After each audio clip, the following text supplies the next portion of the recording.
Thank you very much. Ladies and gentlemen, before I say anything, I want to take this opportunity to pay tribute to our former Deputy President, Mama Jolly Mugisha, who passed away on the 24th of September last year. Today is exactly 1 year since we lost Mama Jolly.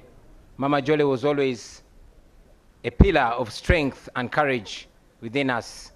We strongly believe that today has fallen on this day, not by coincidence. Maybe there's a message that we are getting from the Almighty. Mama Jolly, rest in peace. We shall make you proud. We shall never give up your dreams. Fellow Ugandans, ladies and gentlemen, comrades in the struggle, I am deeply humbled and profoundly honored to accept your nomination to be the next president of the Republic of Uganda for the year 2026 to 2031, not 1926 to 1931. I thank you very much for the trust that you've continued to place in me ever since I offered myself for the first time for the presidential office in 2021. Today, my heart is filled with a deep sense of responsibility to deliver to that trust that you've put in me. Together, we have been everywhere preaching the message of a new Uganda. And today, with this nomination, we start on the final phase of our mission to freedom and true independence. Since our nation was born in 1962, every change of leadership has been written in blood, the blood and sacrifice of the common people of Uganda, the citizens of Uganda, and yet the leaders who always promised liberation have always delivered oppression. For 40 long years, one man and a small group of his relatives and friends have ruled our country on gunpoint. They have looted our nation and turned every institution of government into a tool of oppression. They have reduced the citizens of Uganda into slaves on their own land. They have reduced all of us into beggars, and they've turned our poverty into a tool of control. And yet, our country is not poor. Our country is rich.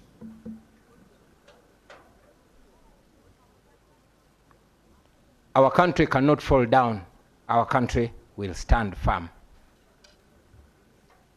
Ladies and gentlemen, our country is fertile. Our people are hardworking and enterprising.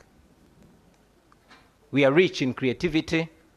We are resourceful. We are energetic. We are young, and we are promising. Our country is one of the richest countries on the planet in terms of natural resources. So, my brothers and sisters, our problem is not lack of wealth. Our problem is lack of leadership. Leadership that serves the people instead of terrorizing them and exploiting them. Leadership that seeks to uplift the citizens instead of enslaving them. Sisters and brothers, this is not the first time that we stand before you with a dream of a new Uganda. We first made our attempt 5 years ago in 2021. Hundreds of our brothers and sisters were tortured. Many of them were arrested, and they're still in prison as we speak right now. Many were killed, and many are missing to the present day. And yet, we refuse to give up.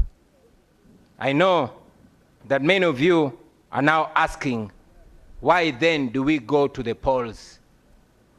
Why do we risk the tear gas, the bullets, the prisons, the torture chambers, the death, and all the mess that is awaiting us? My answer to you is this. We risk it all because the alternative is giving up, and that is 10 times worse.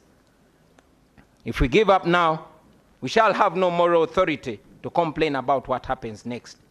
If we surrender now, that means that the fighting spirit of Rita Nabukenya, of Frank Senteza, of Yasin Kauma, and many others has been defeated. It means that they died in vain. It means betrayal. Betrayal of the comrades who have spent years in prison, counting on us who still have our little freedom to continue fighting for their freedom.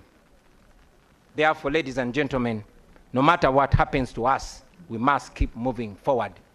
Even if somebody tells you that our chance to freedom is only 1%, let us take that chance and fight. We have always been telling you about the protest vote, and today, let me use this opportunity to break it down in more detail. We have voted before. We have won elections before, and we have been rigged before. But the election this time is no usual election, brothers and sisters. We are going into this election as a way of protesting against the injustice that has been occasioned to us for the last 40 years. We are protesting, and the protest begins now. We must use this election season to rally the people of Uganda, to express their anger and to express their hope at the ballot box.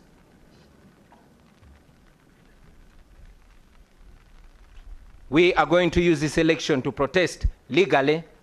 We are going to use this election to protest constitutionally. And we are going to use this election to protest non-violently. We must mobilize the people of Uganda to come out and vote in very, very large numbers. Numbers too big to rig. We must lay different strategies and make different plans to ensure that we, the people of Uganda, get our freedom in this season. Now, to our brothers and sisters in the diaspora, you, brothers and sisters, the Ugandans in the diaspora, you send so much money. You send more than $2 billion back to Uganda every year. In real sense, you are the biggest investors in Uganda. We know that many of you even fear to come back home because you know what happens to those that return home. Many of you don't risk the brutality. We know that Ugandans like Sam Mugumya, who returned from a Congolese prison, was abducted weeks ago, and up to now, he's missing. Nobody knows where Sam Mugumya is.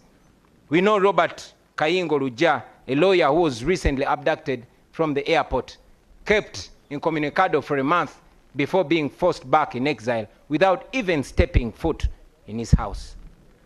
The examples are many, ladies and gentlemen.